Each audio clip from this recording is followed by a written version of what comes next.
one evening a few days later, he overheard an angry conversation from his room, the gist of which was that guests were due to arrive and that it was time for Zena to go downstairs for the key. He heard her go, and after a brief inner struggle, he thought himself up a walk, say to the slot machine by the public garden for a postage stamp. To complete the illusion, he put on a hat, although he practically never wore one.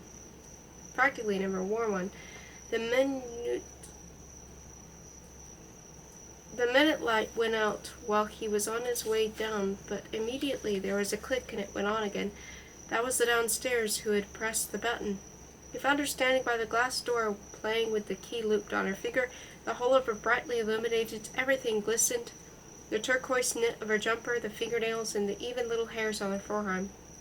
"It's unlocked," she said, but he stopped, and both of them began to look through the glass at the dark mobile night, at the gas lamp, at the shadow of the railings. "It doesn't look as if they're coming," she muttered, softly clinking the keys. "Have you been waiting long?" he asked. "If you like, I'll take a turn." At that moment the light went out. "If you like, I'll stay here all night," he added in the darkness. She laughed and then sighed abruptly, as if fed up with waiting. Through the glass, the ashen light from the street fell on both of them, and the shadow of the iron design of the door undulated over her and continued obliquely over him, like a shoulder belt with a prismatic rainbow lay on the wall. And as often happened with him, though it was deeper this time than ever before, Fedor suddenly felt in this glassy darkness the strangeness of life, the strangeness of its magic. Of a corner of it had been turned back for an instant, and he had glimpsed its unusual lining. Close to his face there was her soft, sinuous cheek, cut across by a shadow, and when Zena suddenly, with mysterious bewilderment and a mercurial sparkle in her eyes, turned toward him, and the shadow lay across her lips, oddly changing her, he took advantage of the absolute freedom in this world and shadows to take her by the ghostly elbows, but when she slipped out of the pattern, with a quick jab of her finger restored the light. "Why?" he asked. "I'll explain it some other time," replied Zena, not taking her eyes off him. "Tomorrow," said Fedor. "All right, tomorrow. Only I want to warn you that there is not going to be any conversation between you and me at home. That's final and for good." "Then let's," he began, but at this point stocky Colonel Kasatkin and his tall, faded wife loomed on the other side of the door. "A very good evening to you, my pretty," said the colonel, cleaving the night at a single stroke. Fedor went out into the street. The next day he contrived to catch her on the corner as she returned from work. They arranged to meet after supper by a bench, which he had spied out the night before. "Well, why?" he asked when they had sat down. "For 5 reasons," she said. "In the first place, because I'm not a German girl. In the second place, because only last Wednesday I broke up with my fiancé. In the third place, because it would be pointless. In the fourth place, because you don't know me at all. And in the fifth place," she fell silent, and Fedor cautiously kissed her burning, melting, sorrowing lips. "That's why," she said, her fingers running over his and strongly compressing them. Therefore they met every evening. Mariana Nikolaevna, who never dared to ask her about anything, the very hint of a question would draw forth a familiar storm, guessed that her daughter was meeting someone, the more so since she knew of the mysterious fiancé. He was a strange, sickly, unbalanced person. That at least is how Fedor imagined him from Zena's description, and of course those described people are usually endowed with one basic characteristic: they never smile. Whom she had met when she was 16, 3 years before, he being 12 years older than she, and in this seniority there was also something dark, unpleasant, and embittered. Then again, according to her account, their meetings had taken place without any sentiments of love being expressed, and because she never made reference to even a single kiss, the impression was given that this had been simply an endless succession of tedious conversations. She resolutely refused to reveal his name or even his type of work, although she gave him to understand that he had been, in a sense, a man of genius, and Fedor was secretly grateful to her for this, realizing that a ghost with neither name nor environment would fade out more easily, but nevertheless he experienced pangs of disgusting jealousy when he strove not to probe. But this jealousy was always present just around the corner, and the thought that somewhere, somewhen, for all he knew, he might meet the anxious, mournful eyes of this gentleman, caused everything around him to assume nocturnal habits of life, like nature during an eclipse. Zena swore that she had never loved him, that from lack of willpower she had been dragging out a tired romance with him, and would have continued to do so had it not been Fedor coming along, but he was unable to discern any particular lack of willpower in her. Rather, he noticed a mixture of feminine shyness and unfeminine resoluteness in everything. Despite the complexity of her mind, a most convincing simplicity was natural to her, so that she could permit herself much that others would be unable to get away with, and the very speed of their coming together seemed to Fedor completely natural in the sharp light of her directness. At home she behaved in such a way that it was monstrous to imagine an evening rendezvous with this alien, sullen young lady, but it was not a pretense, rather it was also an idiosyncratic form of indirectness. When he once jokingly stopped her in the little corridor as she placed with anger did not come to meet him that evening, and later she forced him to swear an oath that he would never do that again. Very soon he understood why this was so. The domestic situation was of such a low-grade variety that with it a background the fugitive touching of hands between a boarder and the landlord's daughter would have been turned simply into goings-on. Zina's father, Oscar Grigorievich Mertz, had died of angina pectoris in Berlin 4 years ago, and immediately after his death, Mariana Nikolaevna had married a man whom Mertz would not have allowed over this threshold, one of those cocky and corny Russians who, the occasion presents itself, savor the word yid as if it were a fat fig. But whenever good Shigolev was away, there quite simply appeared in the house one of his fishy business friends, a skinny Baltic baron with whom Mariana Nikolaevna deceived him. And Fedor, who had happened to see the baron once or twice, could not help wondering with a shudder of disgust what they could find in one another, and if they found anything, what procedure did they adopt, this elderly, fleshy woman with a toad's face, this skeleton with decaying teeth. It was sometimes agonizing to know that Zina was alone in the flat and that their agreement prevented him talking to her. It was agonizing in a totally different way when Shigolev remained alone at home. No lover of solitude, Boris Ivanovich would soon begin to get bored, and from his room Fedor would hear the rustling growth of his boredom, as if the flat were slowly being overgrown with burdocks, which had now grown up to his door. He would pray to fate that something might distract Shigolev, but until he got the radio, salvation was not forthcoming. Inevitably came the ominous, tactful knock, and Boris Ivanovich, horribly smiling, squeezed sideways into the room. "Were you asleep? Did I disturb you?" he would ask, seeing Fedor flat on his back on the sofa, and then, engrossing entirely, he would shut the door tightly behind him and sit by Fedor's feet, sighing. "It's deadly dull, he would say, and would launch upon some pet subject. In the realm of literature he had a high opinion of L'Homme qui Assassina by Claude Ferrer, and in the realm of philosophy he had studied the Protocols of the Sages of Zion. He could discuss these two books for hours, and it seemed that he had read nothing else in his life. He was generous with stories of judicial practice in the provinces, and with Jewish anecdotes.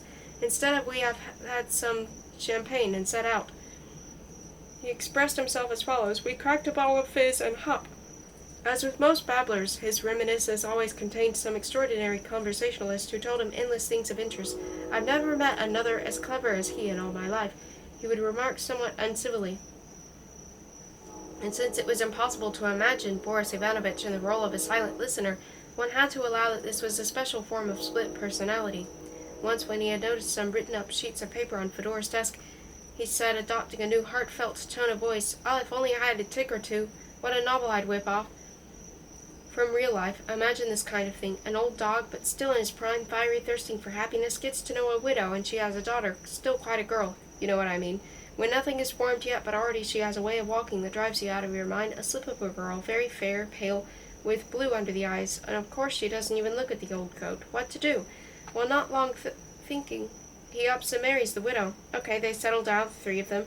Here you can go on indefinitely. The temptation, the eternal torment, the itch, the mad hopes, the upshot, a miscalculation. Time flies, he gets older, she blossoms out, and not a sausage, just walks by and scorches you with a look of contempt. Eh? Do you feel here a kind of Dostoevskian tragedy? That story, you see, happened to a great friend of mine once upon a time in fairyland, when old King Cole was merry old soul.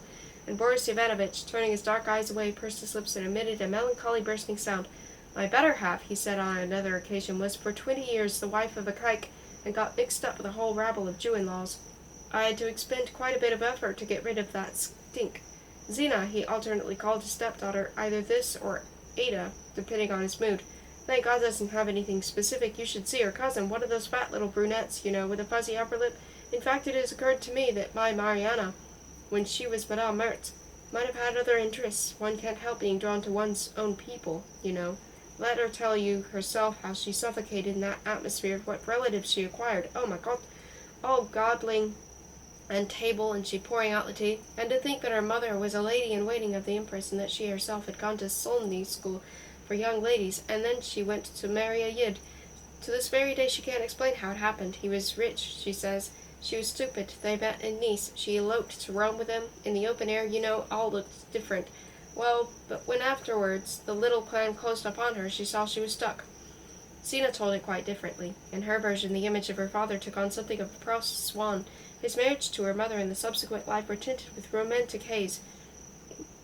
Judging by her words and judging also by the photographs of him, he had been refined, noble, intelligent, kindly man. Even these stiff St. Petersburg cabinet pictures with a gold-stamped signature of thick cardboard, which he showed Fedora at night under a street lamp, the old-fashioned luxuriance of his blond mustache and the height of his collars, did nothing to spoil his delicate features and direct, laughing gaze. She told him about his scented handkerchief, and his passion for trotting races and music, and that time in his youth when he had routed a visiting Grand Master of chess, and the way they recited Homer by heart. In talking of him, she selected things that might touch Fedora's imagination, since it seemed to her that she detected something sluggish and bored in his reaction to her reminiscences of her father. That is, to the most precious things she had to show him. He himself noticed the strangely delayed responsiveness of his. Sina had one quality which embarrassed him. Her home life had developed in her a morbidly acute pride, so that even when talking to Fedor she referenced her race with challenging emphasis, as if stressing the fact that she took for granted a fact which his stressing denied, that he regarded Jews not only without the hostility present to a greater or lesser degree in the majority of Russians, but did so without the chilly smile of forced goodwill. In the beginning she drew these strings so taut that he, who in general did not have a darn about the classification of people according to race or racial interrelations, began to feel a bit awkward for her, and on the other hand, under the influence of her burning watchful pride, he became aware of a kind of personal shame for listening silently to Shigolev's loathsome rot, and to his trick for garbling Russian in imitation of partial Jewish accent, as when he said, for instance, to a wet guest who had left traces on the carpet, "Oi, vada mudnik." For a certain time after her father's death, their former friends and relatives from his side had automatically continued to visit her mother and her, but by little they thinned out and fell away, and only one old couple, for a long time, continued to come, feeling sorry for Mariam and Nikolaevna, feeling sorry for the past and trying to ignore Shigolev's, retreating to his bedroom with a cup of tea and a newspaper, but Sina had continued to preserve her connection with the world her mother had betrayed, and on visits to these former family friends she changed extraordinarily, grew softer and kinder. She herself remarked upon this, as she sat at the tea table among the quiet conversations of old people about illnesses, weddings, and Russian literature. At home she was unhappy, and this unhappiness she despised. She also despised her work, even though her boss was a Jew, however a German Jew, i.e. first of all German, so that she had no qualms about abusing him in Fedora's presence. So vividly, so bitterly, and with such revulsion did she tell him about that lawyer's office where she had already been working 2 years, that he saw and smelled everything as if he himself were there every day. The atmosphere of her office reminded him somehow of Dickens. In a German paraphrase, it is true, a semi-insane world of gloomy lean men and repulsive chubby ones, subterfuge, black shadows, nightmare smells, dust, stench, and women's tears. It began with a dark, steep, incredibly dilapidated staircase, which was fully matched by the sinister decrepitude of the office premises, a state of affairs not true only of the chief banister's office, with its overstuffed armchairs and giant glass-topped table furnishings. The main office, large, plain, with bare shuttering windows, was choked with an accumulation of dirty, dusty furniture. Especially dreadful was the sofa, of a dull purple color, with protruding springs, a horrible, obscene object dumped here after gradually passing through the offices of all 3 directors, Traum, Baum, and Kaspire. The innumerable shelves blocking every inch of wall were crammed with grim blue folders that stuck out their long labels, along which from time to time crawled a hungry, litigious bedbug. By the windows worked 4 typists. One was a hunchback who spent her salary on clothes. The second was a slender, flighty little thing whose father, a butcher, had been killed with a meat hook by his hot-tempered son. The third was a defenseless young girl who was slowly collecting a trousseau. The fourth was a married woman, a buxom blonde, whose soul was little more than a replica of her apartment, and who recounted movingly how after a day of spiritual labor she felt such a thirst for the relaxation of physical work that upon coming home she would throw open all the windows and joyously set about the washing. The officer-manager, Hamek, a fat, coarse animal with smelly feet and perpetually oozing furnicle on the nape, who liked to recall how in his sergeant days he had made clumsy recruits clean the barrack floor with toothbrushes, used to persecute the latter two with particular pleasure, one because of the loss of her job for her would have meant not getting married, the other because she forthwith began to cry. Those abundant noisy tears which were so easy to provoke afforded him wholesome pleasure. Hardly literate, but gifted with an iron grip, immediately able to grasp the most unsavory aspect of any case, he was highly prized, by his employees Traum, Baum, and Kaspar, a complete German idyll, with little tables amid greenery, and a wonderful view. Baum was rarely to be seen. The office maidens found that he dressed marvelously, and in truth his suit was as rigid as on a marble statue, with everlastingly creased pants and a white collar attached to a collared shirt.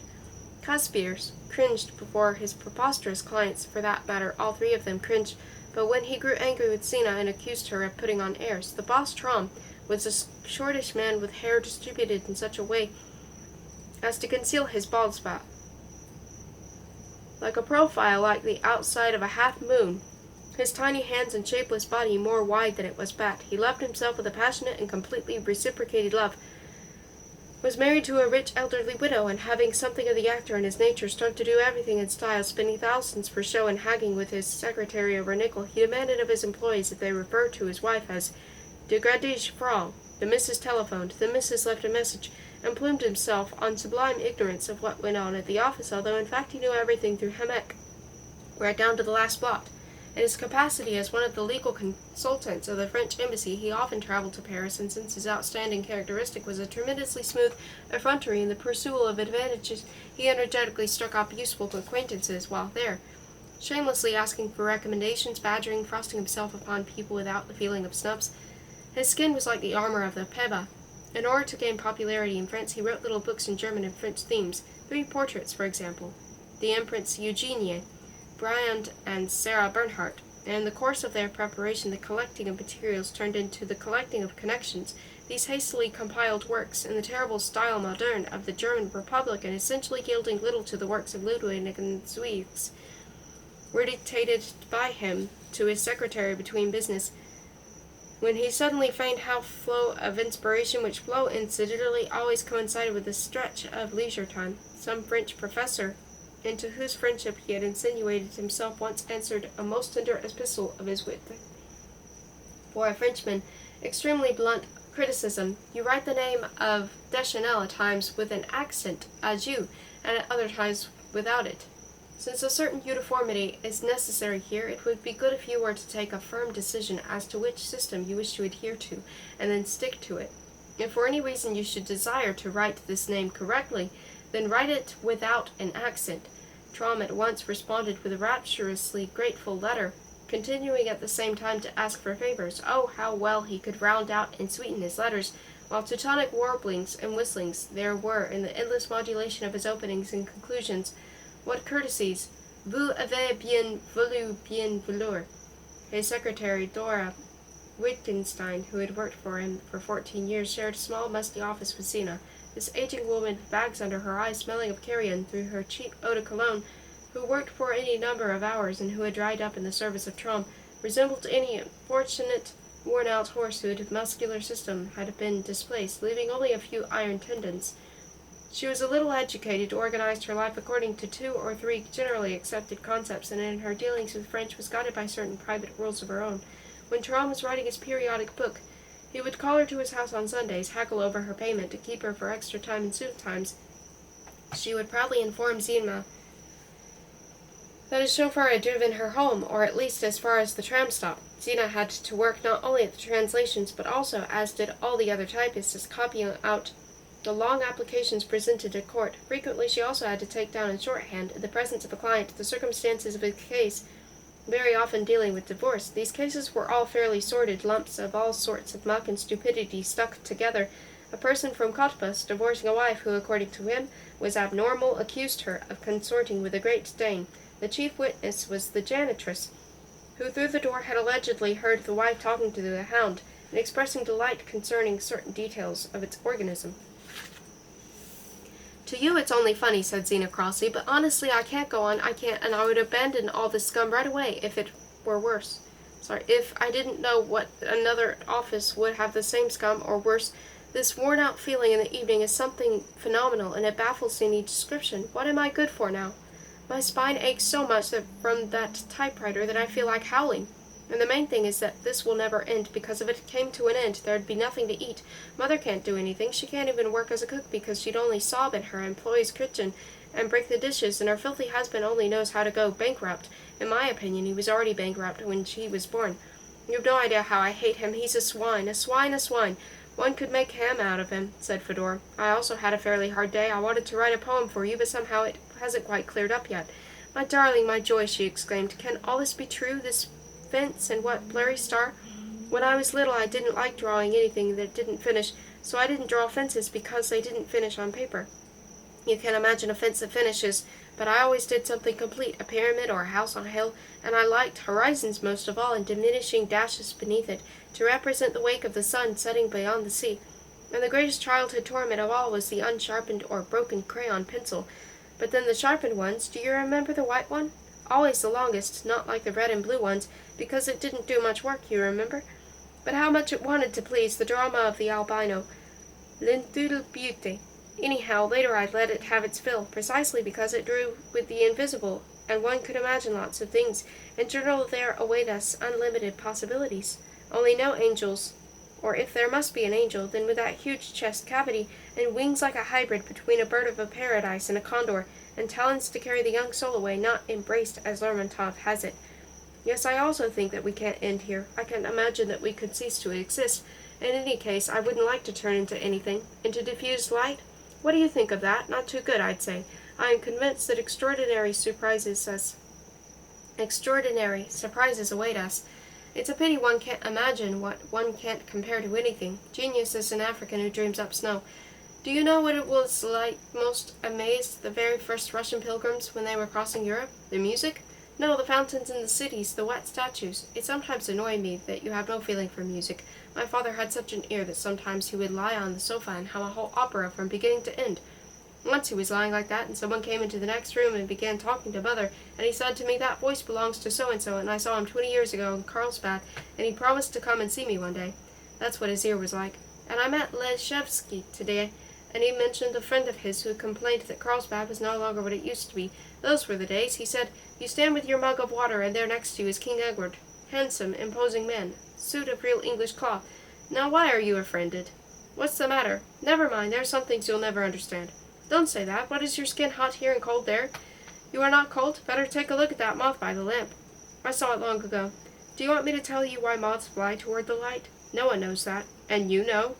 It always seems to me that in a minute I'll guess if I just think hard enough. My father used to say that it resembled most of all the loss of equilibrium, as when learning to ride a bike you are lured by a ditch. Light in comparison with darkness is a void. Look at it circling, but there's something deeper here. In a minute I'll get it. I'm sorry that you didn't write your book after all. Oh, I have 1,000 plans for you. I have such a clear feeling that one day you'll really lash out, write something huge to make everyone gasp. All right, said Fyodor Konstantinovich jokingly, a biography of Chernyshevsky. Anything you like, but it must be quite genuine. I don't need to tell you how much I like your poems, but they are never quite up to your measure. All the words are one size smaller than your real words. Or a novel. It's queer. I seem to remember my future works, although I don't even know what they will be about. I'll recall them completely and write them. Tell me, by the way, how do you tend to see it? Are we going to meet all our lives like this, side by side, on a bench? Oh, no, she replied in a musically dreamy voice. In the winter we'll go to a dance, and in the summer, when I have my holiday, I'll go to the sea for 2 weeks, and I'll send you a postcard of the breakers. I'll also go to the sea for 2 weeks.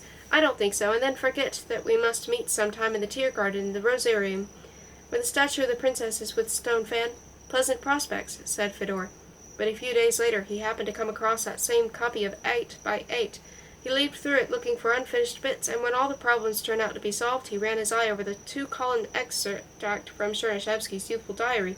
He glanced through it, smiled, and began to read it over with interest. The drolly circumstantial style, the meticulously inserted adverbs, the passion for semicolons, the bogging down of thought in mid-sentence, and the clumsy attempts to extricate it, whereupon it got stuck at once elsewhere, and the author had to start worrying it out all over again, the drubbing in, rubbing in tone of each word, the night moves of sense of the trivial commentary on his minutest actions, the viscid ineptitude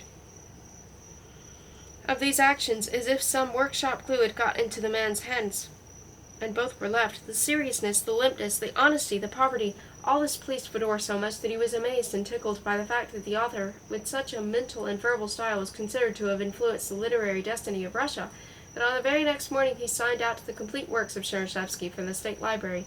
And as he read, his astonishment grew, and this feeling contained a peculiar kind of bliss. When a week later he accepted a telephone invitation from Alexandra Yakovlevna, Why does one never see you? Tell me, are you free tonight? He did not take 8x8 with him to show to his friends. This little magazine now had a sentimental value for him, the memory of an encounter. Among the guests there he found the engineer Kern and a capacious, very smooth-cheeked and taciturn gentleman with a fat, old-fashioned face by the name of Goryanov, who was well known for the fact that being able to imitate beautifully by stretching his mouth wide, making moist, ruminant sounds, and speaking in falsetto, a certain unfortunate, cranky journalist with a poor reputation.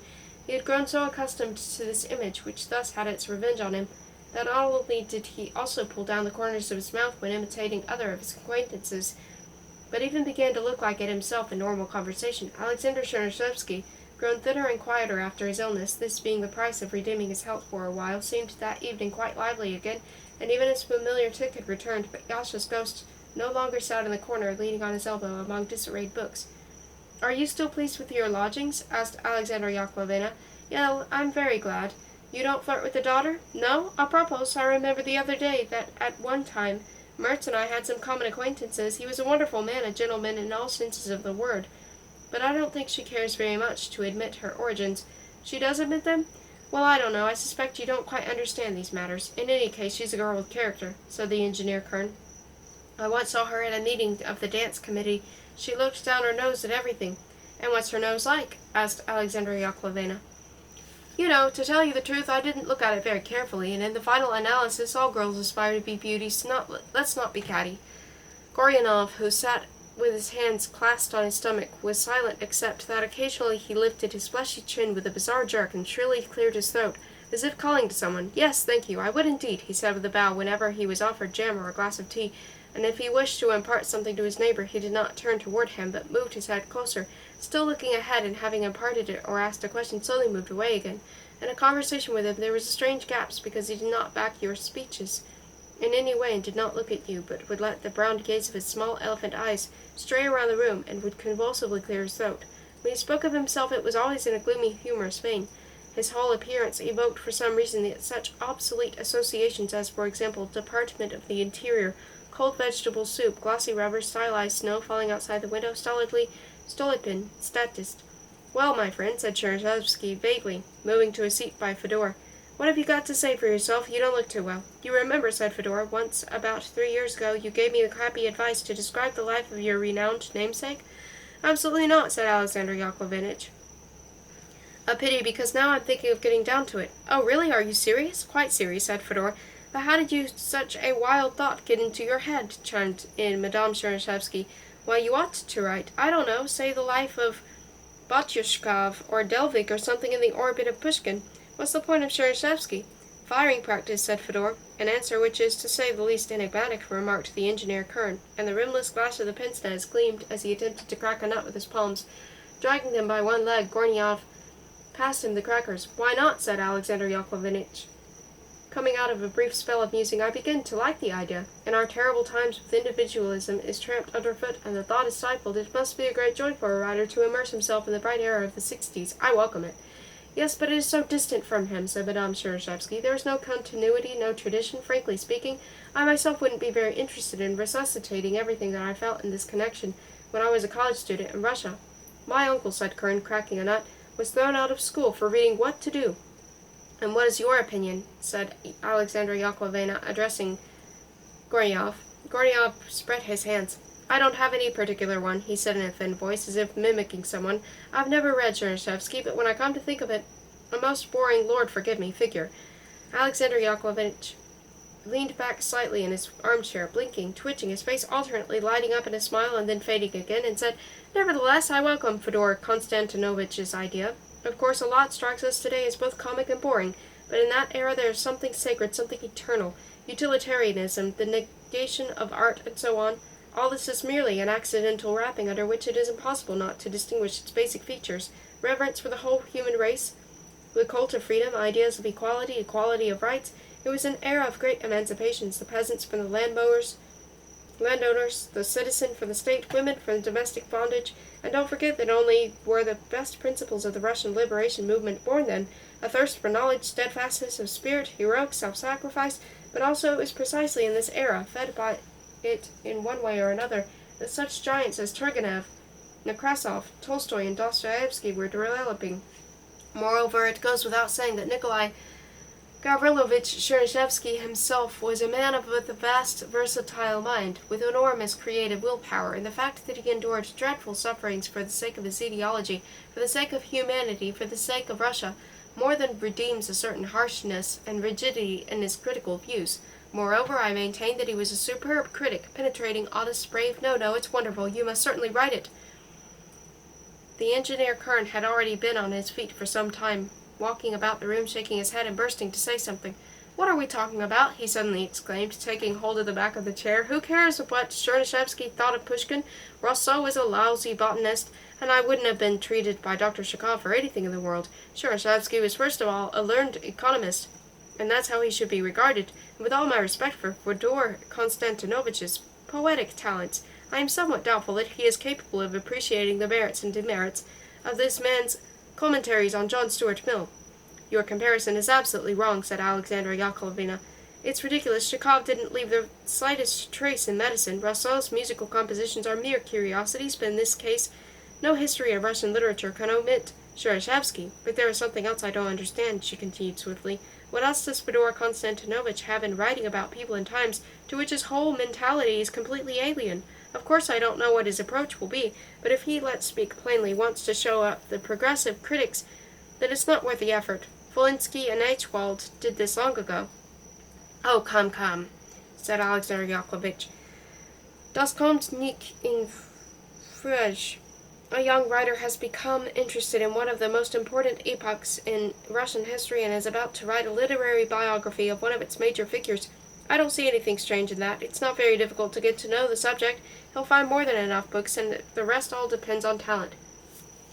"You say approach, but granted a talented approach to a given subject, sarcasm is a priori excluded, is irrelevant. That's how it seems to me, at least." "Did you see how Konchiev was attacked last week?" asked the engineer Kern, and the conversation took another turn. Out on the street, when Fyodor was saying goodbye to Goryanov, the latter maintained his hand in his own large, soft hand, and said, puckering up his eyes, "Let me tell you, my lad, you're quite a joker. Recently there died the Social Democrat Belenki, a kind of perpetual immigrant, so to speak. He was exiled by both the Tsar and the proletariat, so that whenever he indulged in his reminiscences, he would begin, 'U nas v Genève.' Perhaps you will write about him as well?" "I don't understand," said Fyodor, half questioningly. "No, but on the other hand, I understood perfectly. You are as much preparing to write about Chernyshevsky as I am about Belenki. But then you made a fool of your audience and stirred up an interesting argument. All the best. Good night." He left with a slow, heavy gait, leaning on a cane, and holding one shoulder slightly higher than the other. The way of life to which he had become addicted while studying his brother's activities now renewed for Fyodor. It was one of those repetitions, one of those thematic voices, with which, according to all the rules of harmony, destiny enriches the life of observant men. But now, taught by experience, he did not allow himself his former slovenliness in the use of sources, and provided even the smallest note with the exact label of its origin. In front of the National Library, near a stone pool, pigeons strolled cooing among the daisies on the lawn. The books to be taken out arrived at a little wagon along sloping trails at the bottom of the apparently small premises, where they awaited distribution, and where there seemed to be only a few books lying around on the shelves, when in fact there was an accumulation of thousands. Fyodor would embrace his portion, struggling with his disintegrating weight, and walk to the bus stop. From the very beginning the image of his planned book had appeared to him extraordinarily distinctly in tone and outline. He had the feeling that for the every detail he ran to earth there was already a place prepared, that even the work of hunting up material was already bathed in the light of a forthcoming book, just as the sea throws a blue light on a fishing boat, and the boat itself, together with this light, is reflected in the water. "You see," he explained to Zina, "I want to keep everything as it were on the very brink of a parody. You know those idiotic biographies, romances, where Byron is coolly slipped a dream extracted from one of his own poems? And there must be, on the other hand, an abyss of seriousness, and I must make my way along this narrow ridge between my own truth and a caricature of it. And most essentially there must be a single uninterrupted progression of thought. I must peel my apple in a single strip without removing the knife."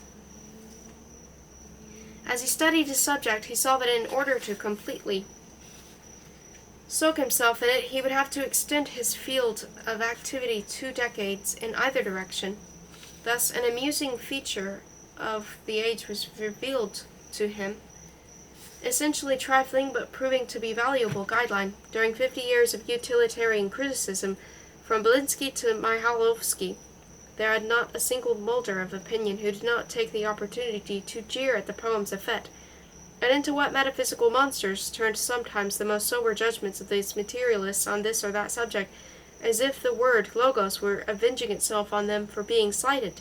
Belinsky, that likable ignoramus who loved lilies and oleanders, who decorated his window with cacti, as did Emma Bovary, who kept 5 kopecks, a cork, and a button in an empty box discarded by Hegel, who died of consumption with a speech to the Russian people on blood-stained lips, startled Fedora's imagination with such pearls of realistic thought as, for example, in nature everything is beautiful excepting only those ugly phenomena which nature herself has left unfinished and hidden in the darkness of the earth or water, mollusks, worms, infusoria, and so on. Similarly, in Mihailovsky, it was easy to discover metaphor, floating belly upwards, as for example, Dostoevsky struggled like a fish against the ice, ending up at times in the most humiliating positions. This humiliated fish rewarded one for working through all the writings of the reporter on contemporary issues.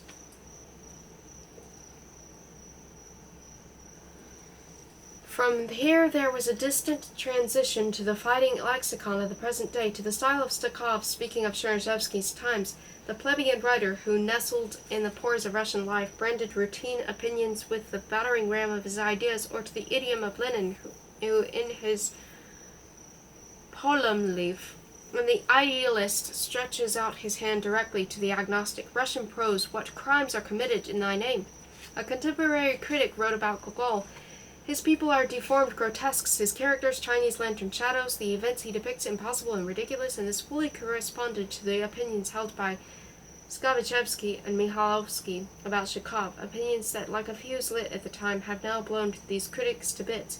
He read Pomilovsky, Honesty and the Role of Tragic Passion, and found there this lexical fruit salad, like little raspberry red lips like cherries.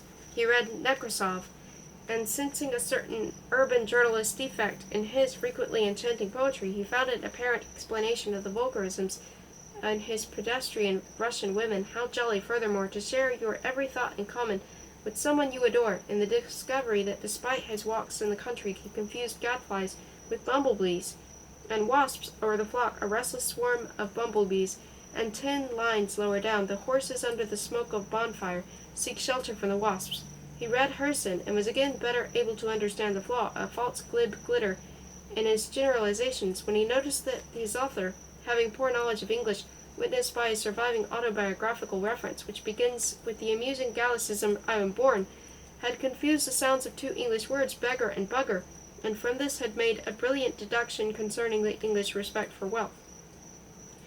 Such a method of evaluation, taken to its extreme, would be given siltier than approaching writers and critics as exponents of general ideas. What is the significance of Sushurkov's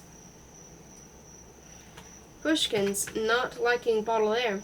It is fair to condemn Lermontov's prose because he twice refers to some impossible crocodile, once in a physical, then before a dangerous desire, which he successfully struggled to confess something to her and to convince her of something. While piling up knowledge, while extracting his finished creation out of the mountain, he remembered something else, a pile of stones on an Asian pass. Warriors going on a campaign each placed a stone there. On the way back each took a stone from the pile. That which was left represented forever the number of those fallen in battle. Thus a pile of stones Tamerlane foresaw the monument.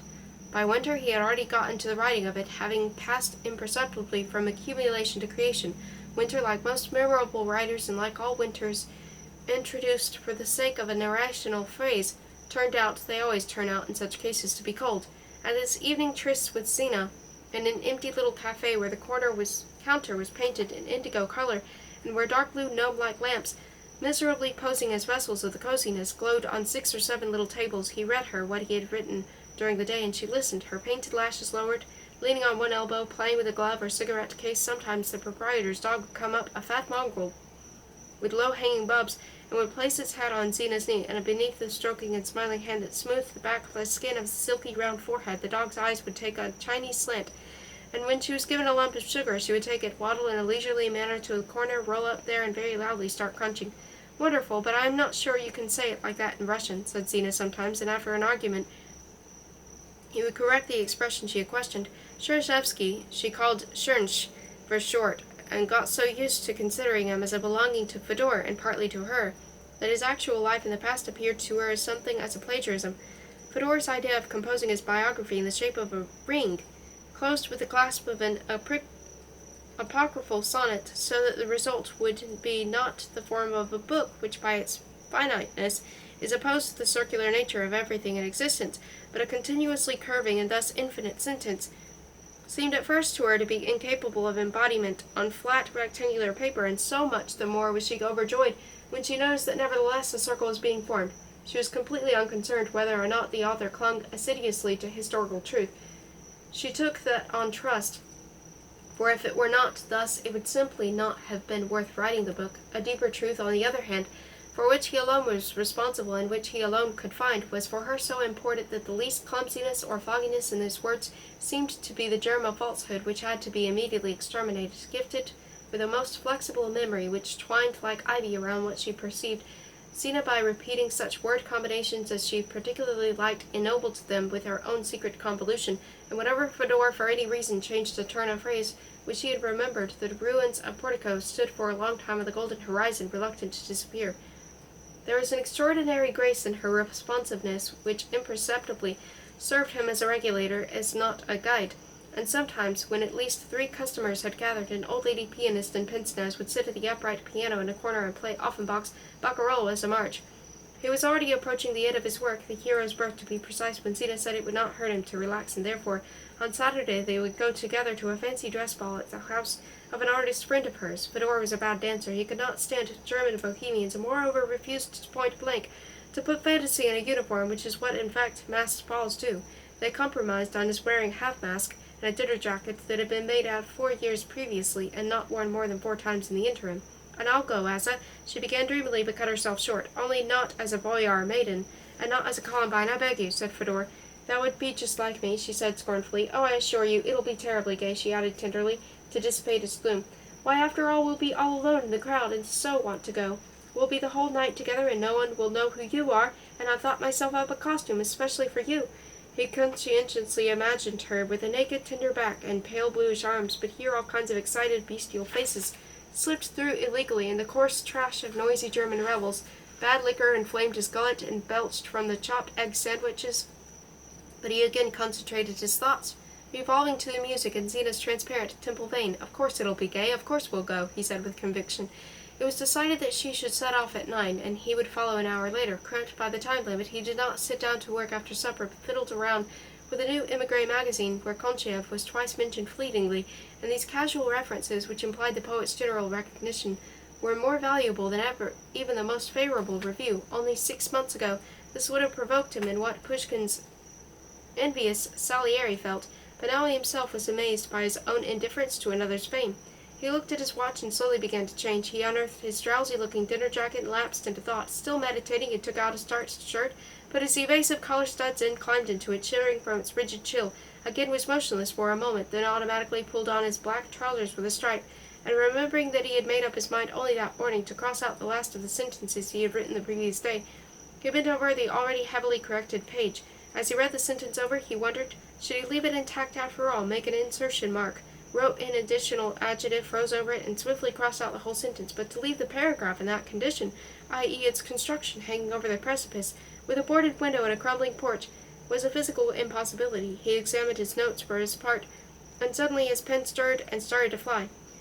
When he looked again at his watch, it was 3 in the morning. He had the chills, and everything in the room was dim from tobacco smoke. Simultaneously he heard the click of the American lock. His door was ajar, and as she passed by it through the hall, Zina caught sight of him, pale, with a mouth wide open, and an unbuttoned starched shirt with suspenders trailing on the floor, pen in hand and half-mask on his desk, showing black against the whiteness of paper. She locked herself in her room with a bang, and everything again grew quiet. That's a fine mess, said Fedor in a low voice. What have I done? Thus he never found out what dress Zina had gone in, but the book was finished. A month later, on a Monday, he took the fair copy to Vasilev, who as early as last autumn, knowing of his investigations, had half offered to have the life of Chernyshevsky published by the house attached to the Gazeta. The following Wednesday, Fedora was again there, chatting quietly with old Stupison, who used to wear bedroom slippers at the office. Suddenly, the study door was opened and filled with the bulk of Vasilev, who looked blackly at Fedora for a moment and then said impassively, "Be so good as to come in," and moved to one side for him to slip through. "Well, have you read it?" asked Fedora as he took a seat across the table. "I have," replied Vasilev in gloomy bass. "Personally," said Fedora briskly, "I would like it to come out this spring." "Here's your manuscript," said Vasilev suddenly, knitting his brows and handing him the folder. "Take it. There can be no question of my being party to its publication. I assumed that this was a serious work, and that it turns out to be a reckless, antisocial, mischievous improvisation. I am amazed at you." "Well, that's nonsense, you know," said Fedora. "No, my dear sir, it's not nonsense," roared Vasilev, irately fingering the objects on his desk, rolling a rubber stamp, changing the positions of meek books for review, conjoined accidentally with no hopes for permanent happiness. "No, my dear sir, there are certain traditions for Russian public life which the honorable writer does not dare to subject to ridicule. I am absolutely indifferent to whether you have talent or not. I only know that to lampoon a man whose works and sufferings have given sustenance to millions of Russian intellectuals is unworthy of any talent. I know that you won't listen to me, nevertheless," and Vasilev, grimacing with pain, clutched at his heart, "I beg you as a friend not to try to publish this thing. You will wreck your literary career. Mark my words, everyone will turn away from you."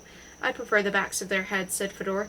That night he was invited to the Chernyshevskys, but Alexandra Yakovlevna put him at the last minute. Her husband was down with the flu and ran a high temperature. Zina had gone to the cinema with someone, so that he only met her the next evening. "Kaput at the first try, as your stepfather would put it," he said in reply to her question about the manuscript, and as they used to write in the old days, briefly recounted his conversation at the editorial office. Indignation, tenderness toward him, the urge to help him immediately, found expression with her, but a burst of enterprising energy. "Oh, that's how it is," she exclaimed. "All right, I'll get the money for publication, that's what I'll do. For the baby, a meal. For the father, a coffin," he said, transposing the words in a line of Nekrasov poem about the heroic wife who sells her body to get her husband his supper. At another time she would have taken offense at this bold joke. She borrowed somewhere 150 marks and added 70 of her own, which she had put away for winter, but this sum was insufficient, and Fedora decided to write to Uncle Oleg in America, who regularly helped his mother and who also used occasionally to send a few dollars to him. The composition of this letter was put off from day to day. However, just as he put it off, in spite of Zina's exhortations, an attempt to get his book printed serially by an émigré literary magazine in Paris, or to interest the publishing house there which brought out Conchiav's verses. In her free time she undertook to type the manuscript in the office of a relation of hers from him. She collected another 50 marks. She was angered by Fedora's inertia, a consequence of his hatred for any practical affairs. He, in the meantime, occupied himself light-heartedly with composing chess problems, dreamily went about his lessons, and rang up Madame Chernyshevsky daily. Alexander Yakovlevich's flu had changed into an acute inflammation of the kidneys. One day in the Russian bookshop he noticed a tall, portly gentleman with a large-featured face wearing a black felt hat, a strand of chestnut hair falling from under it, who glanced at him affably and even with a kind of encouragement. "Where have I met him?" thought Fedor quickly, trying not to look. The other approached and offered his hand generously, naively, defensively, spreading it wide, spoke, and Fedor remembered. It was Bush, who 2.5 years ago had read his play at that literary circle. Recently he had published it, and now, pushing Fedor with his hip, nudging him with his elbow, an infantine smile trembling on his noble, always slightly sweaty face, he produced a wallet, from the wallet an envelope, and from the envelope a clipping, a pitiful little review, which had appeared in the Rigan Émigré newspaper. "Now," he said with awesome weightiness, "this thing is also coming out in German. Moreover, I am now working on a novel." Fedor tried to get away from him, but the latter left the shop with him and suggested they go together, and since Fedor was on his way to a lesson and thus was tied to a definite route, all he could do to try and save himself from Bush was to quicken his step, so that this speeded up his companion's speech that he slowed down again in horror. "My novel," said Bush, looking into the distance and stretching aside his hand, with a rattling cuff and protruding from the sleeve of his black overcoat in order to stop Fedor Konstantinovitch. The overcoat, the black hat, and the strand of hair gave him the appearance of a hypnotist, a chess maestro, or musician. "My novel is the tragedy of a philosopher who has discovered the absolute formula." He starts speaking and speaks thus. Bush, like a conjurer, plucked a notebook out of the air and began to read on the move. "One has to be to not deduct from the fact of the atom, the fact that the universe itself is not merely an atom. It would be truer to say some kind of trillionth of an atom. This was realized, with his intuition already, that the genius Blaise Pascal. But let us proceed, Louisa. At the sound of his name, Fedor started, and clearly heard the sounds of the German grenadier march. Very well, Louisa. Wipe your eyes and don't cry. Not every bullet kills a good guy. And this subsequently continued to sound as if passing under the window of Bish's subsequent words. Exert, my dear, your attention. First let me give a fanciful example. Let us assume that a certain physicist has managed to track down, out of the absolute unthinkable sum of atoms out of which the all is composited, the fatal atom with which our reasoning is concerned. We are supposing that he has brought his splitting down to the least essence of that very atom, at which moment the shadow of a hand, a physicist's hand, falls on our universe with catastrophic results.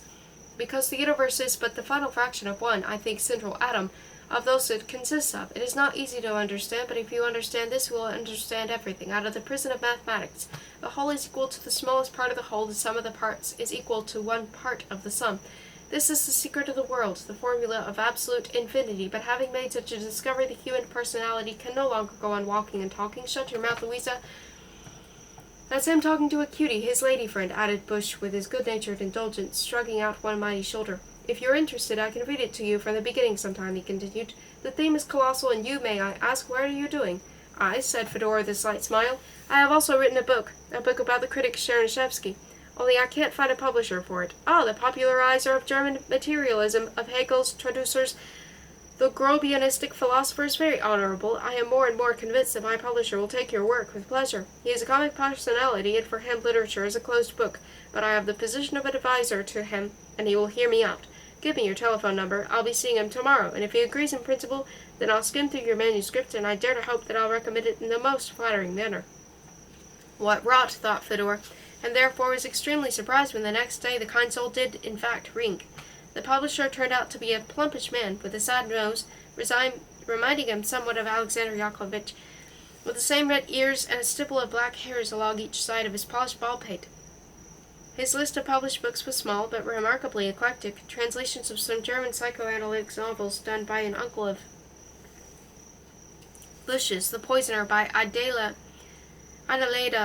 Svetozarov, a collection of funny stories, an anonymous poem entitled I, but among this trash there were 2 or 3 genuine books, such as, for example, The Wonderful Stairway to the Clouds by Hermann Lend, who also his Metamorphoses of Thought. Bush reacted to the life of Chernyshevsky as to a good slap at Marxism, to the delivery of which Fedor had not given the least thought when writing his work. And at the second meeting, the publisher, evidently the nicest of men, promised to publish the book by Easter, i.e. in a month's time. He gave no advance and offered 5% on the first 1,000 copies, but on the other hand he raised the author's percentage to 30 on the second 1,000, which seemed to Fedor both just and generous. However, he was completely indifferent to this side of the business, and to the fact that the sales of émigré writers seldom reached 500 copies. Other emotions overwhelmed him. Having shaken the moist hand of the radiant Bush, he emerged onto the street like a ballerina flying out onto a fluorescent stage. The drizzle seemed dazzling dew, happiness stood in his throat, rainbow nimby trembled around the street lamps, and the book he had written talked to him at the top of its voice, accompanying him the whole time like a torrent on the other side of the wall. He headed for the office where Zeno worked, opposite to that black building, with benevolent-looking windows inclined toward him. He found the pub where they were to meet. Well, what news? She asked, entering quickly. No, he won't take it, said Fedor, watching with delighted attention her face cloud as he toyed with his power over it and anticipated the exquisite light he was about to summon.